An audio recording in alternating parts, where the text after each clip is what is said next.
a jiitu wala tànk yi war a jiitu yu sew sewaan yooyu yëpp da nga ko war a gastu ngir jéem a dundal waxi sëriñ bi ci yow bu ko defee julli mën laa jëriñ kon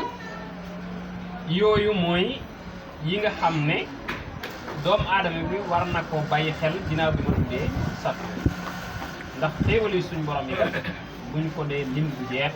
kon jar na nga defe ko ni nga xamante ni noonu la ko diglee mastata waaye bokk na ca sart ja mu wax ne mulazamatu ahli taa bi qadri l imkaani wa taa nga tàppook nag ñiy topp yàlla xamal ne boo dee dem ci ñiy topp yàlla gaa yu baax yi bu yàggee nga baax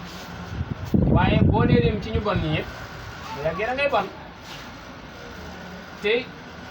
gaa yi dañ daan wax ne suñ demee ba seen xol xaw a tayyal ci jaamu yàlla dañuy dem xooli Muhammad ibnul Waasiq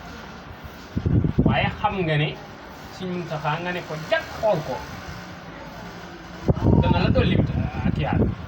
Sëriñ Abdourahmane te daroon Mawti ak ñeneen sëriñ nga di leen ziyaare ji kooku boo fa jógee ba lu yàgg rek day des ci sa xel day tax seet si xol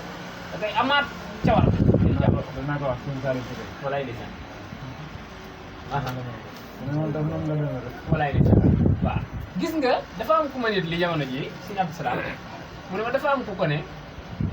suñu mbàkk mi di mën caa xam na moom de boo ko ne jëb loxo maanaam wéeru yàlla rek da nga ko am doo ñemee def lu bon doo ko ñemee wax أولئك القوم لا يسقى جليسهم منهم رب مراقب بالإشارة walaay ndeysaan est-ce que si mun a mu ngi diina saadaati loolu moo tax minhum murabbin bi xaali wax dëgg murabbin bil isaaraat kon gaa yaa ngoog kon